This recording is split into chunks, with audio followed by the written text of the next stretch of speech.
कल आपने कथा सुनी ना, शिव जी कहते हुए गए जय सच्चिदानंद जग पावन, अस कहीं चले मनोज नसावन। भगवान गणेश भी इसको सच्चिदानंद कहा गया। गणेश जी और कोई नहीं, माता पार्वती शिव के पुत्र जो बनकर आए हैं वो नारायण ही तो है। क्यों? नारायण के अंश से सारे देवता प्रकट हुए, तो गणेश भी उन्हीं के अंश से प्रकट हुए। तो गणेश एक पदवी है। भगवान गणेश का, प्रभु कार्तिकेय जी का जन्म हुआ। संत लोग कहते हैं भैया दो पुत्र हुए शिव और पार्वती के परिवार में, परंतु शिव और पार्वती के परिवार में एक कन्या का भी जन्म हुआ। और ऐसी कन्या का जन्म हुआ कि उस कन्या के सभी पुत्र हो सकते हैं, पति कोई नहीं हो सकता। ऐसी विचित्र कन्या है। और यह कन्या सबके घर में जन्म लेनी चाहिए, सब गृहस्थ के घर में इस कन्या का जन्म होना चाहिए। उस कन्या का नाम हुआ राम कथा। राम कथा सब गृहस्थियों के घर में होनी चाहिए, क्योंकि राम कथा परिवार में कैसे रहा जाए इस बात का बोध कराती है। इसलिए राम कथा समस्त परिवार में होना बहुत आवश्यक है। समस्त परिवार वाले बैठकर राम कथा सुने, ये परिवार के लिए बड़ा कल्याणकारी है। शिव कथा सुनाकर याज्ञवल्क जी ने भरद्वाज ऋषि जी से कहा, महाराज बताइए ये कथा आपको कैसी लगी? कभी कभी कथा सुनकर श्रोता जब मंत्र मुग्ध हो जाए, कुछ बोले ही नहीं, तो भैया कथावाचक खुद ही पूछता है कथा कैसी लगी। पूछना भी पड़ता है कई बार। पता चले यहाँ 3 घंटे कथा चल रही है, वहां श्रोता समाधि लगाए बैठे। यहाँ कथा चालू गई, श्रोता की समाधि लग गई। घर में नींद आवे नहीं आवे, 2-2 गोली खाने के बाद कथा में बहुत बढ़िया नींद आती है। कथा में बहुत बढ़िया नींद आती है। एक बार एक माता जी आके मुझसे बोली, आप बहुत अच्छी कथा करती हो। इतनी प्रशंसा करे जैसे बाबूजी कर रहे थे ना माइक पे, ऐसी बड़ी प्रशंसा करे, बहुत अच्छी कथा करती हो, इतनी बढ़िया कथा। तो मैंने कहा आपको इतनी अच्छी क्यों लगी? बोली क्या बताऊं, घर में 2-2, 4-4 टैबलेट खा लूं तब भी नींद नहीं लगे, वो आपकी कथा में बैठते ही नींद लग जाती, इतनी बढ़िया कथा है।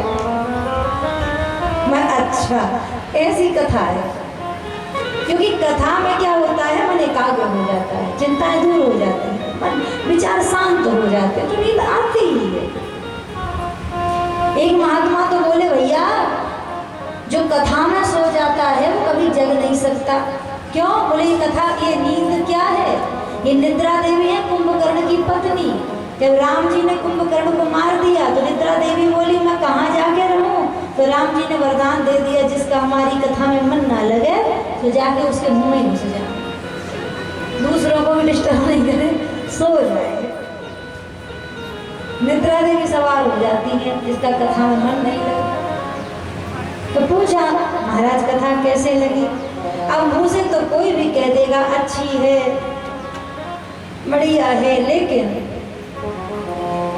जब वास्तविकता में कथा सुनकर जिसका हृदय गदगद हो जाता है उसकी वाणी कह नहीं पाती है। पूछा जब कि कैसी लगी है, तो भरद्वाज जी की क्या दशा हो गई इस कथा को सुनकर। शिव जी की पावन कथा सुनकर हृदय गदगद हो गया, नेत्रों में जलाश्रु भर आए हैं, प्रेमाश्रु भर आए हैं, रोम रोम पुलकित हो गया भरद्वाज जी का। शंभु चरित सुनी सरस सुहावा, शंभु चरित सुनी सरस सुहावा, भरद्वाज मुनि अति सुख पावा, भरद्वाज मुनि अति सुख पावा।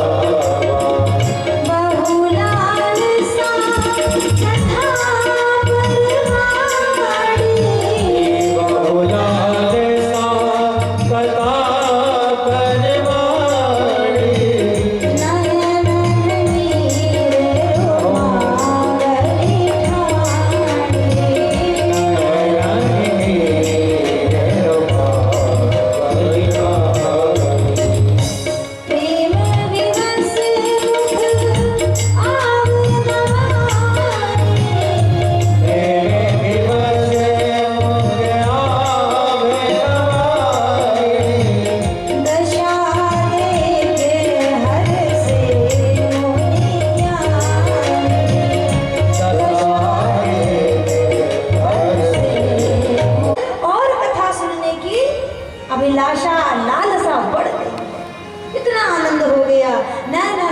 रुमावली ठाड़ी, नेत्रों से अश्रु बहने लगे हैं, रोमावली खड़ी हो गई है, पुलकावित हो गई है, आनंदित हो गए हैं।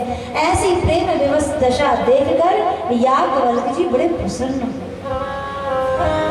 भैया श्रोता बढ़िया मिल जाए तो कथावाचक को भी कथा कहने में बड़ा आनंद आता है। श्रोता वास्तव में ये वास्तविकता है। कथावाचक पर निर्भर नहीं होती कि कथावाचक कैसा है।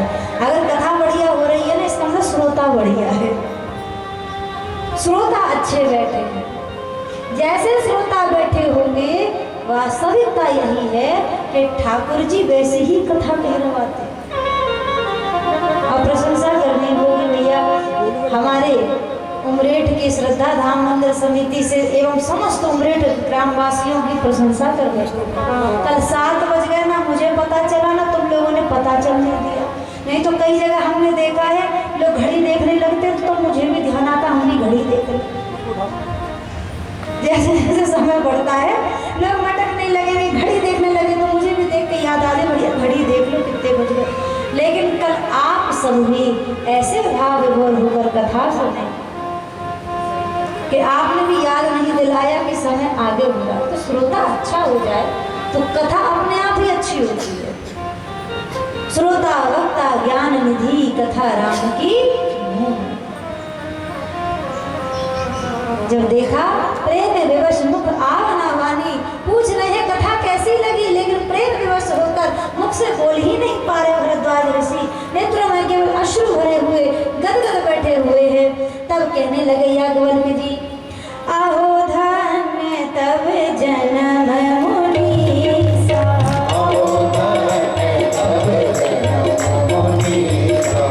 तुम ही प्राण समझिए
समझो उस मनुष्य का जीवन सफल हो गया। ये मानव तन पाना सफल हो गया, ये कान पाना सफल हो गया, ये नेत्र पाना सफल हो गया, तुम्हारा जीवन सफल हो गया। अगर ठाकुर जी की कथा में प्रेम हो जाए, भगवान की कथा में प्रेम हो जाए तो समझो जीवन सफल है।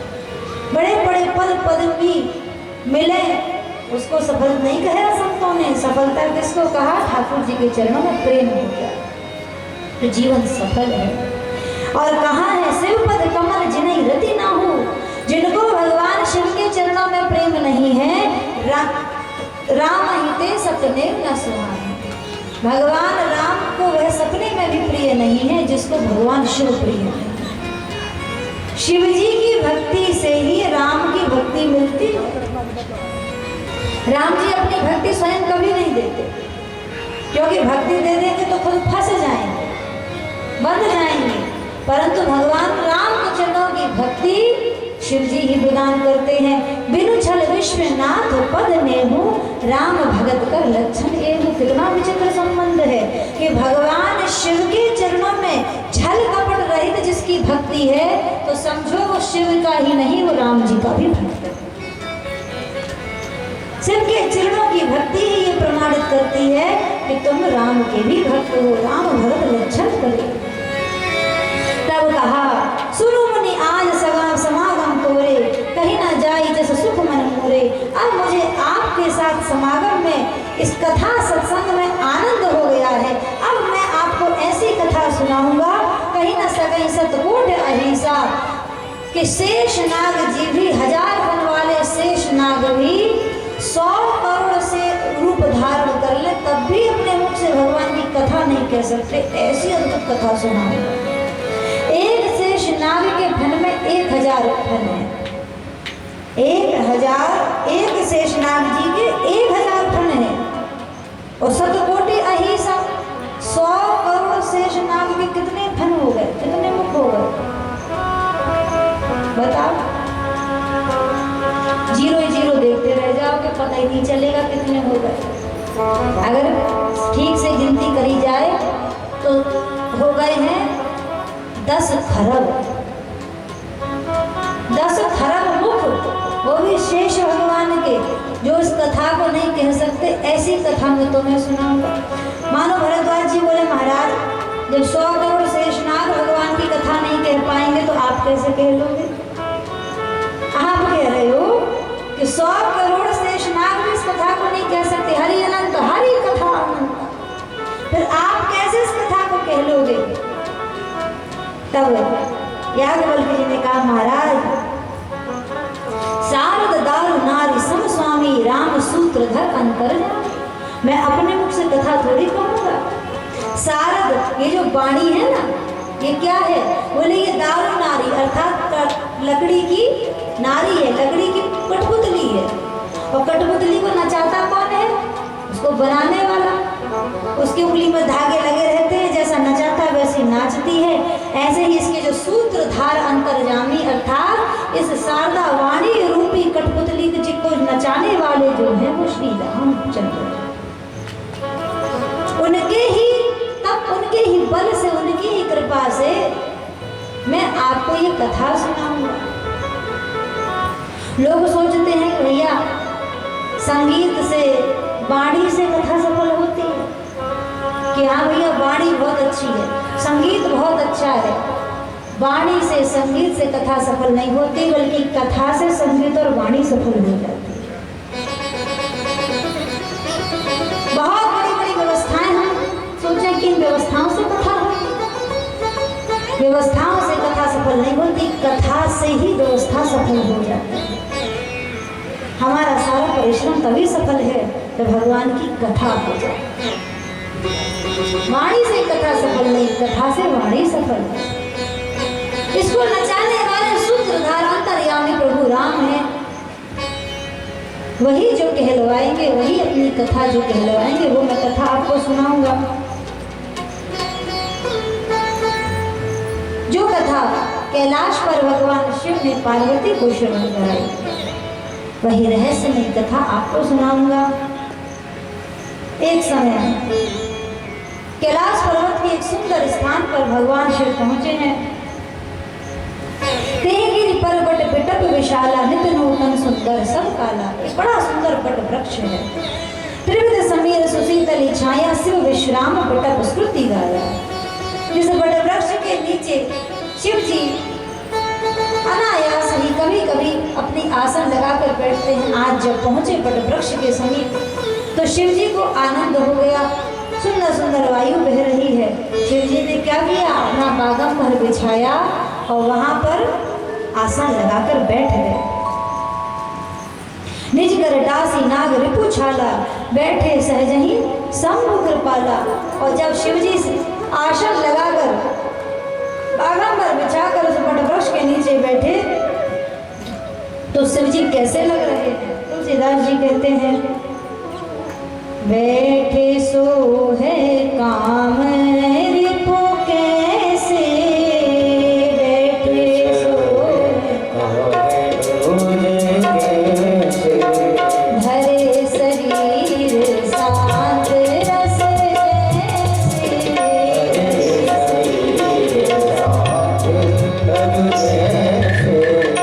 पार्वती भर अवसर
शुभ अवसर जानकर कि आज शिव जी बड़े प्रसन्न हैं, आज शांत हैं। कल कथा में मैंने कहा था कि सरल होना कठिन है, भैया शांत होना भी बड़ा कठिन है। कई लोग तो आसन लगाकर भी शांति से नहीं बैठ पाते, पूजा करने बैठेंगे तो भी हल्ला मचाएंगे, अरे मेरी माला कहाँ रख दी, अरे मेरा लोटा कहाँ गया, कौन उठा गया, आम चिल्लाएंगे। शांत होना भी बड़ा कठिन है। शांत रस में बैठे सुंदर अवसर जानकर पार्वती जी आई, जानी प्रिया आदर अति प्रिया। प्रिया जानकर शिव जी ने बड़े आदर से मुस्कुराकर वाम भाग शिव आसन दीना, वाम भाग में आसन दिया तो पार्वती जी के नेत्र में अश्रु आ गए। पूर्व जन्म की कथा याद आ गई कि जब पूर्व जन्म में आई थी सामने तो सन्मुख आसन शंकर ने सामने बैठने को कहा था, क्योंकि पति ने त्याग दिया था। और आज आई है तो वाम भाग है आसन, वाम भाग पर वाम तरफ बैठने का इशारा किया। आनंद तो हो गई शिव जी की कृपा को। और फिर मैया पार्वती ने शिव जी से विनती करी है, प्रभु आप सारे संसार के गुरु हैं और कल्प वृक्ष के नीचे बैठकर भी अगर कोई निर्धन रह जाए तो उससे बड़ा दुर्भाग्यशाली कौन होगा। शिव जी ने कहा कौन निर्धन है? बोले आप कल्प वृक्ष समान हैं, जो जिसको चाहिए उसको प्रदान कर सकते हैं। और आपके सानिध्य में बैठकर संसार के जो गुरु हैं, परम ज्ञानी हैं, विवेकी हैं, ऐसे शिव की सन्निधि में रहकर भी, उनकी प्रिया होकर भी, उनकी पत्नी होकर भी मैं अज्ञान में जी रही हूँ, तो मैं तो निर्धन ही। पार्वती जी कहती हैं प्रभु जिस कथा को ना सुनकर मैंने शंका व्याप्त करी, मैंने अपना जीवन व्यर्थ किया, मैं उसी प्रभु की कथा को दोबारा सुनना चाहती हूँ। आप मुझे भगवान की विस्तार से कथा सुनाइए।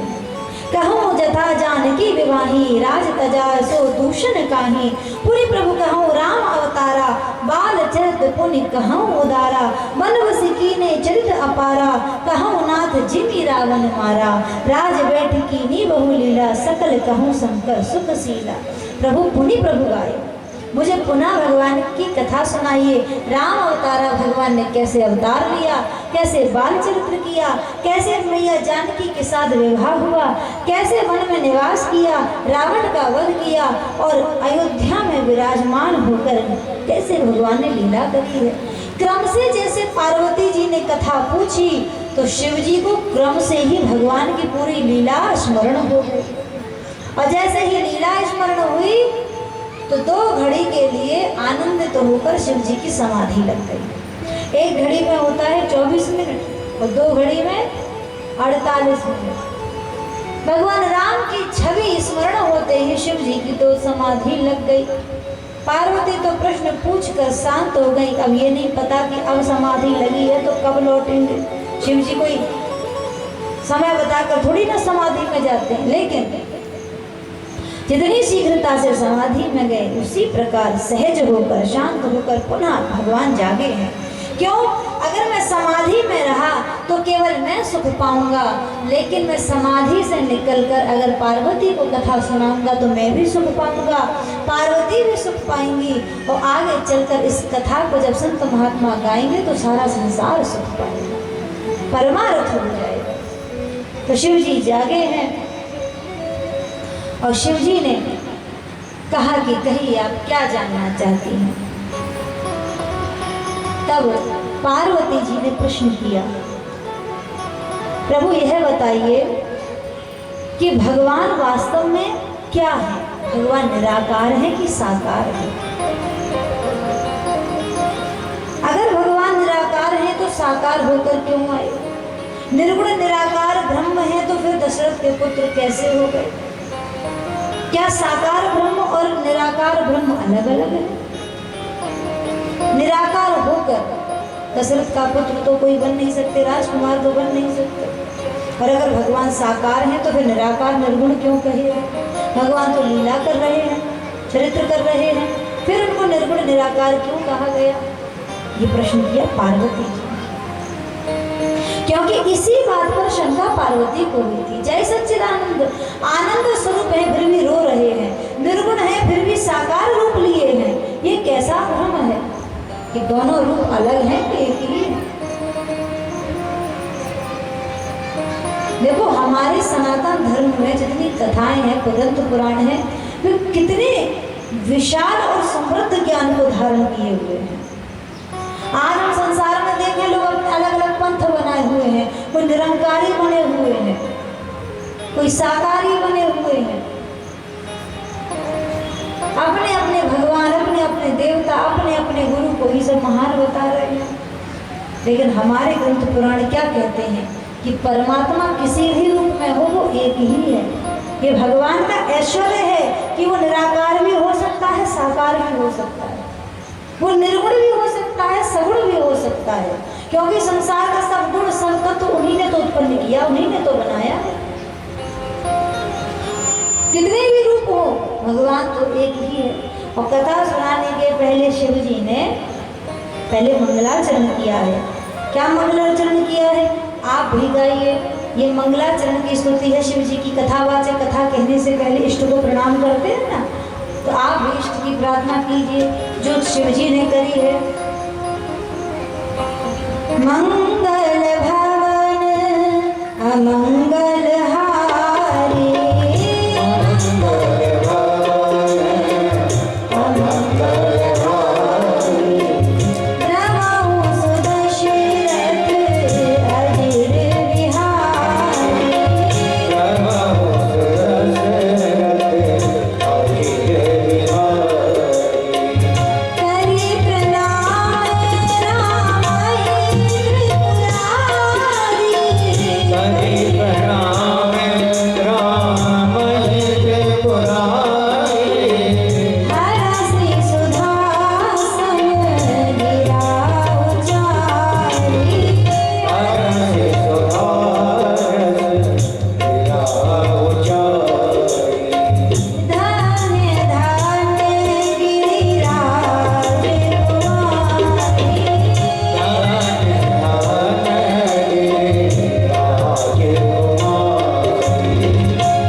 किसको प्रणाम किया?